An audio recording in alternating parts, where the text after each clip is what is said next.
Hello, my fellow chatterers and book lovers, and anyone else who's popped in because you're curious about what this is or you have got a bit lost. Welcome everyone, I'm Chatty, this is my channel Chatty the Man Chatter, and I'm chatting away madly because I really want to get my November stats done, so I'm feeling more up to date with my like book diary-esque things because I like to log everything. It just gives me a lot of joy. So I'm just going to crack straight on into the video. And so if you like a book stats, welcome. This is going to be a good place for you. If it's not your thing, you might want to toddle off and do something else. So in my long videos, such as this one, I do one long continuous shot and we see what happens. The camera could fall over. It's sort of in its stand, but one leg is broken, so it's wedged. I've used its bendy legs to wrap it round a stool and hopefully it's going to be fine. We'll see together. So mini teacups out. Here we go. Clink, clink, clink, clink, clink. Cheers, everybody. Should have said that first, but never mind. There we go. That's my little gimmick one shot, no editing. Right. I have got 5 books lined up here. These were what my TBR game, Book Ladders and Bookworms, gave me in November. If you're interested in seeing what that video looks like, you can click here and it will take you to that. I also did a little vote as well. I went through the books over the year that I put into TBRs and that I hadn't got around to reading and said vote for which one you would like me to read. And the one with the most votes was Ikenga by Nnedi Okorafor, so I will pop that into the mix as well if I can. I've just not given it any space. We're going to slide in here and hopefully there won't be any book catastrophes. It's in. Okay, so in November, I got a goal dart, so I shot a Nerf gun to choose one of my goals for the year, and I landed on reading my book hauls, and I wanted to make sure I read enough of the books for my 2021 book haul, and for that I chose The Nature of Witches by Rachel Griffin. I read that one. Woohoo! I then got a series spin, and the series it came to continue is the Celestial Kingdom duology, forgot the name for a minute, by Sulin Tan, and that is Heart of the Sun Warrior. I didn't get to Heart of the Sun Warrior. And I'll tell you for why when I've gone through what I've read. So no, didn't read, still need to read Heart of the Sun Warrior.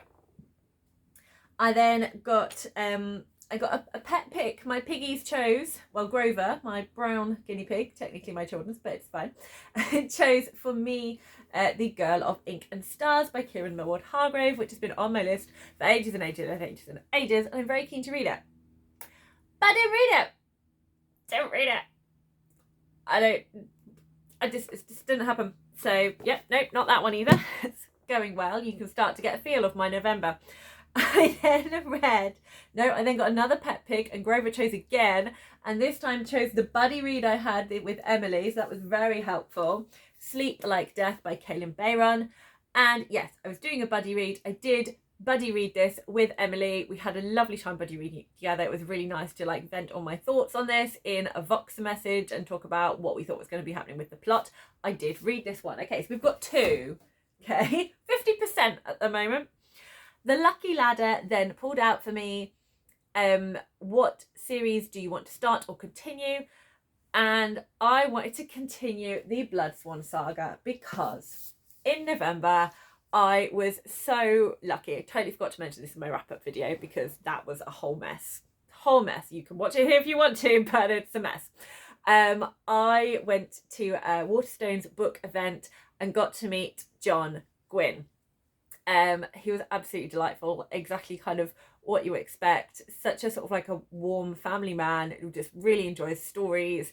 And he was interviewed by the wonderful brothers Gwynne. I will link their channel down below. That's 2 of his sons, Ed and Will. And they spoke about The Fear of the Gods and the rest of John Gwynne's books. And also C.L. Clarke was there, and they spoke about their series and new books coming out this year, which is very exciting. And then there was some book signing. So I got this book signed, and it says, For Chatty, A Cliff Ahead, Wolves Behind by John Gwynne. So I was very, very keen to, as soon as I got this one, to read it. And I did. I read The Fury of the Gods. I think this is mainly what November was about. It was about reading The Fury of the Gods. Especially because being a seasonal reader, I really like to read like the Norse sagas in porridge eating weather. Wasn't a lot of talk of porridge in this book. The other two, there was a lot more porridge action. This one we didn't get quite so much, but porridge was definitely the food of choice in the Bloodsworn saga. So I enjoyed eating my own porridge and reading reading the books. So it was delightful to read it in the colder winter and autumn into winter months and eat my porridge and read my books. And then Ikenga of, like I just said, was the one you all chose. I didn't read it. Did not read Ikenga. Okay, so let's talk about why I didn't read half the books that were on the list. I have 3 books to put in there that I did read. Very different vibes to these ones. So I've been feeling overwhelmed a lot. There's no particular reason. I am fine, like just busy. And I think there's a lot of busies, a lot of life commitments, which are all great. It's all wonderful. I was trying to disguise it, but you might have noticed, but I've realised for me shifting my head to the sides, you can see this big wodge of hair here. Yeah, that is my hair that needs untangling, because one of the things I've not had time to do is deal with my hair. It's very, very long. I want to cut it, but I want to finish growing it to a certain point and then donate it. So it's a bit of a work in progress. But that's one of the things that I've not been doing in order for me to do all the other stuff. So I've had a lot on in November. I've kind of had a lot on since October, actually since September. It's just really felt having the kids go back to school and just starting this school term, it's just felt so busy. And reading is something that I do for pleasure, I do for fun, I do for me. So that's kind of what's given. And my levels of exhaustion are kind of what's given as well. So both The Nature of Witches and Sleep Like Death were sort of more of a whimsical fairy tale fantasy. And Heart of the Sun Warrior is also very much more of a whimsical, like beautiful, lyrical fantasy world of like myth and folklore. So because I'd already got quite a lot of those, I didn't want to overload myself because I really want to enjoy this. And I know I'm going to enjoy it if I kind of have palette cleansers in between, if I don't overload myself with similar things. So it wasn't the right time for this because I really want to enjoy it. Does mean my series is kind of suffering, but hey ho, it is what it is. The Girl of Ink and Stars, again, I don't know what it is. I definitely want to be reading it. I really, really do. But I think my mood just absolutely shifted to a different zone. So this was not the one that I was picking up. And Ikenga, I feel it's going to be a powerful book because Nnedi Okorafor always seems to really write powerful books. And I didn't feel that my brain was going to be able to cope with that right now. So I didn't pick this one up because, again, I want to read it at the right time for me. What I did pick up instead was, the middle grade I did pick up was The Library of the Lost by Rebecca Stead and Wendy Mass. And the reason I picked this one up is because I wanted to be reading the 2023 Middle Grade Reader's Choice Award winners, like the top 5 books. So this one won. So I wanted to make sure I read it by the end of the year. So when I had a middle grade moment, this was the book I went for. I think it also helped that this is more of like a magical realism mystery rather than fantasy. So it kind of helped with the whole palette cleanser thing. And then I ended up just ignoring everything, which I think is a very healthy thing for me to do. Like, I just literally went to do what the goals aren't happening. So all the plans I have about my 2022 book box predictions, getting to a certain point with my series, like all of those things, I just pushed out the way and had certain books that I wanted to prioritise and read this month. Fury of the Gods was the top priority really this month. And to palette cleanse from that, I needed something really familiar to me. I needed a comfort read. And randomly, Venetia popped into my head by Georgette Heyer. I really love Georgette Heyer books. They've been comforting me since I was a teenager. They're so funny. It's comedy of manners. It's just what I needed to read at that point. So I read Venetia. And then I had a surprise book. So I was in a park, and there's a free little library in the park. Someone had taken some books out whether the intention to take them home or what, just because they were fun, or maybe some random child started emptying some books and putting them next to the sand pit, which I couldn't cope with. Like, don't put books in the sand. I moved it to a bench. No one claimed them, so I put them back in the box. But when I went to put them back, I was like, do you know what? I might just read Eve Brown. I kind of feel like I just need to read something completely different. So a contemporary romance. I really enjoyed Tully Hibbert's other 2 books in this series. Get a Life, Chloe Brown, and Take a Hint, Danny Brown. Get a Life, Chloe Brown, I love and have lent out. Take a Hint, Danny Brown, I enjoyed my time with it, but I don't need to reread. So I was like, I'll read Eve and then just put her back. So then it's like just done. So it's like I just kind of borrowed it. Eve isn't going back because I absolutely love this book. It was really what I needed to read at the time.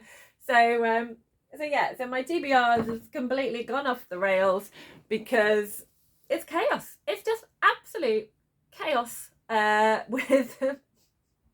with all my plans and goals. But the important thing is I'm still here. I'm still feeling able to read. I feel able to make videos, and I feel like I am giving my real life the attention it needs. And I'm working on the hair, so don't worry. Right, that is a general update. So let's get into these stats now. I've dropped the book on the floor. So it's genres. I'm going to start with genres because this is sort of quite different for me. So helpfully at the beginning, so all the books I plan to read, you might notice they are all fantasy. So Nature of Witches, Sleep Like Death, and Fury of the Gods, 3 fantasy books. I then have 2 romance books, which is unusual for me. I have Venetia and I have Actuate Eve Brown. And then I have 1 mystery, which is The Lost Library. So all a bit changey there for me. Not my usual reading genres so much. And we'll see fantasy still there because, of course, that would be too crazy. Venetia could also fit into historical fiction as well, but romance suits it more, I think, because it's got that humorous tone and because it's got the happily ever after. The Lost Library could also be magical realism, but there is definitely a mystery about this library, where it's come from and like the past. So I feel that hits the genre more if it had to just go into one. And they're going to talk about sizes. So on this channel, I like to liken them to animals because I like the visual representation. So a mouse is between 150 and 300 pages, and The Lost Library is the 1 mouse-sized book I read this month. Yeah, going a bit crazy there. The other so Venetia's falling apart again because she's really old and well loved and is a mass market paperback. So her glue's probably all gone. Poor Venetia. There you go, darling. Let's put you there. Okay, I have 4 goat-sized books. Actuate Eve Brown, Venetia, Sleep Like Death, and The Nature of Witches. And then finally we have The Fury of the Gods. It's an elephant-sized book. Sorry, goats are 301 to 400 pages. A cow is 401 to 500 pages. Elephants are 501 to 700 pages, which is what The Fury of the Gods fits into. So the kind of goals I set myself to be reading each month, funny enough, went out the window this week. Not that I'm always particularly great at hitting them, but it's nice to kind of remind myself of where I want to be with my spread of reading over the month. One of them is to do with age ranges. I read 1 middle grade book, which is The Lost Library. I read 2 YA books, which is The Nature of Witches and Sleep Like Death. I wasn't really aware that Nature of Witches was a YA until I started reading it. It was absolutely fine, but I wasn't sure whether it was like adult or YA. I think it probably fits more into like new adult, like that older end of YA. Anyway, I'm going off on a tangent here. And then 3 adult, Fury of the Gods, Venetia, and Actuate Eve Brown. I want to be reading a third of what I read middle grade. So really I should have had 2 books on here that were middle grade, which I didn't. So I didn't hit that this month. So that was a no, but hey ho, it is what it is. I also want to be reading half of what I read global majority. So Actuate Eve Brown and Sleep Like Death are global majority books. So this is books written by Black, Indigenous, or a person of colour authors. So for me to hit half, I should have read 3, and I've read 2, so I've read a third. So not where I was intending, but kind of fine-ish. And then 4 books which are white Eurocentric, so that is Theory of the Gods, Venetia, The Lost Library, and The Nature of Witches. I like to talk about where my books come from. And actually, this time, there's no library books, no books I've borrowed. All of these books are from my personal library. So that's 6 books which belong to me. 5 of them are new to me books, and 1 of them was a reread, and that was, she's stuck again, that was The Falling Apart Venetia. So Venetia was a reread, which I kind of already mentioned. So I'm doing my own version of the Read What You Own challenge. It's something that has really helped me. The Read What You Own challenge, for those who don't know, I will put a link in the description box so you can go along to Ollie from Criminally's channel, and it is about reading what is on your shelf, giving yourself a goal, and not buying any new books until you get to that number that you've set for yourself. I've tried to do it to kind of slow down my book buying, because I want there to be more books that I'm reading opposed to buying. I wasn't happy with kind of that ratio that I had for myself. So in May, I set myself a new Read What You Own challenge, that for every 8 books I read, I would then be able to buy a book. And I wanted to get to 32. As of the end of November, I reached 27. So that was from December, don't look at that one. I reached 27. So I read 3. So unfortunately, because I went to the book signing, I've already given myself the 4th book. So that was a bit naughty. But once I've read 5 more books, then I'll have earned that one, and then I can start something new. But that counted from May. So anything that came into my house after May doesn't count for books that I own for what I was trying to do there. So the only book that counts is The Nature of Witches, because this joined my shelves in 2021. Venetia was a reread, so it wasn't part of the running. And then I have Sleep Like Death came into my house in July. And The Library of the Lost. Oh, Venetia.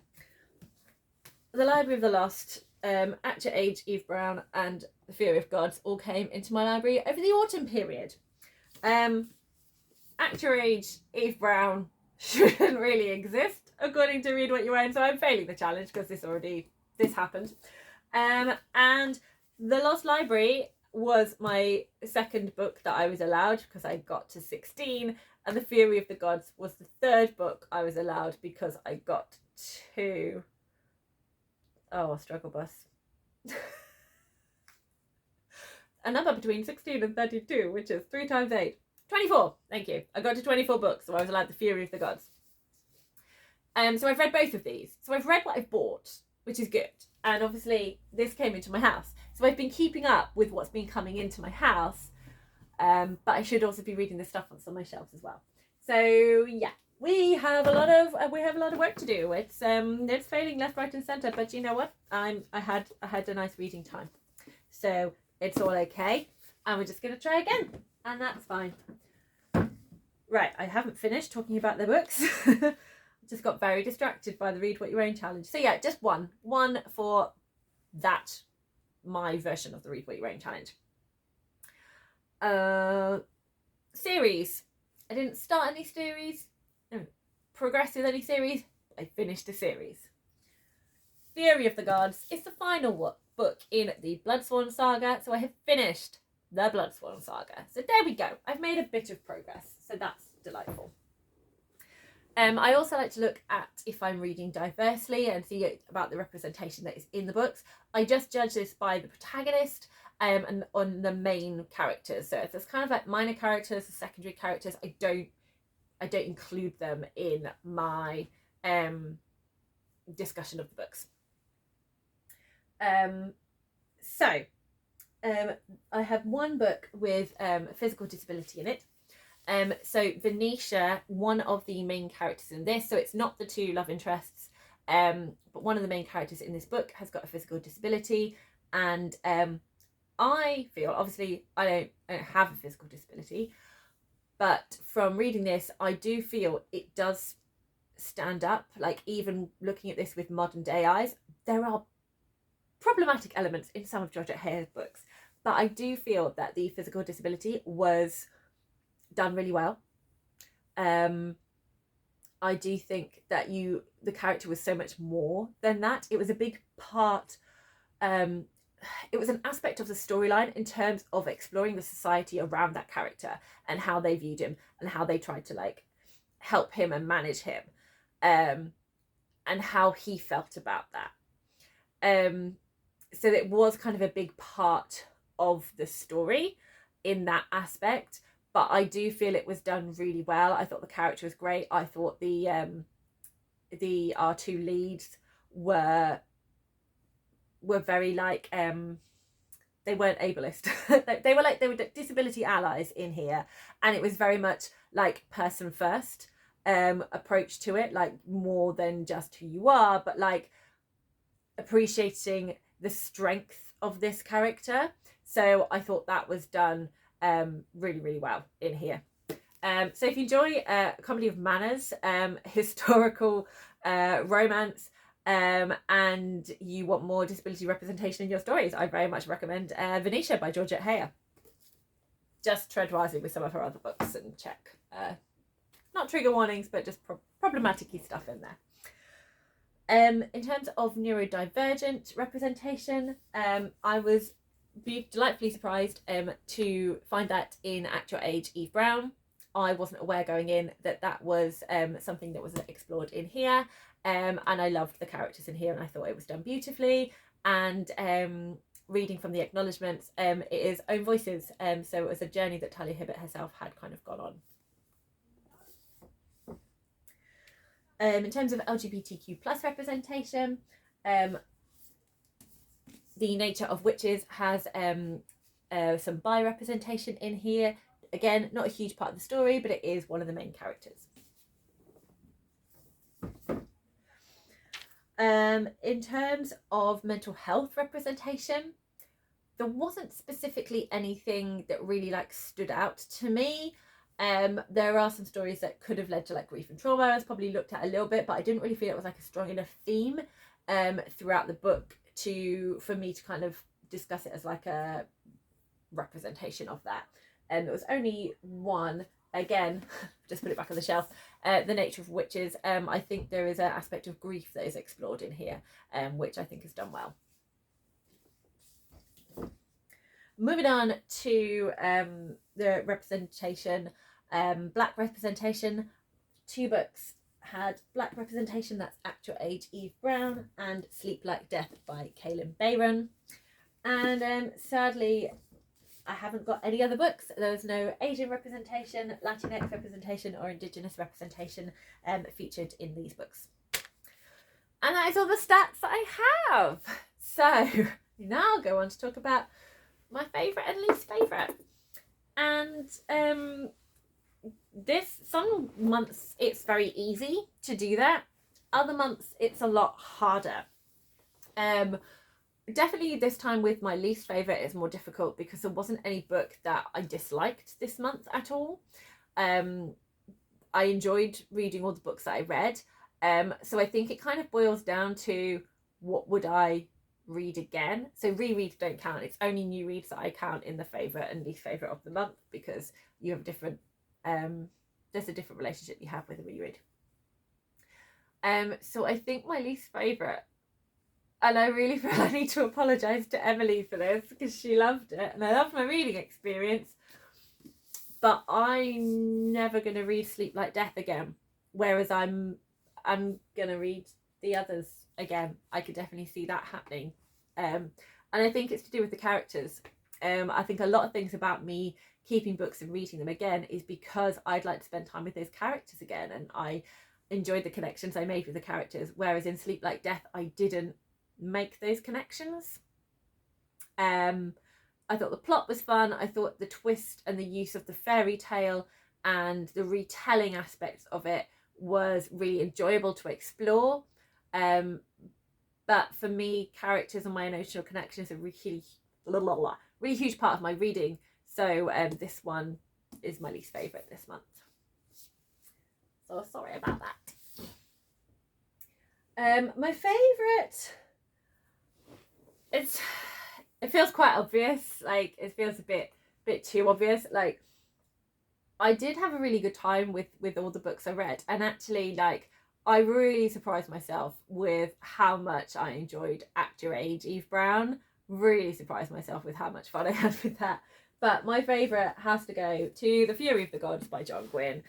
I think it's kind of obvious when you are you say your favourite genre is fantasy, and there's a fantasy book at the end of a series that you've been looking forward to, then it's probably going to be your favourite one. So it's a bit of a cliche, but yes, I really love these characters. I have a strong connection with these characters.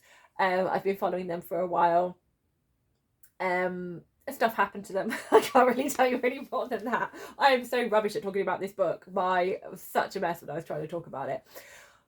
But I enjoyed the story, the yarn that John Gwynne spun us. It was a great time. It's going to be an even better time when I reread it, because I'm going to give myself breathing space in between it rather than just racing through to find out what happens to these characters that we've been living and breathing with for a long time.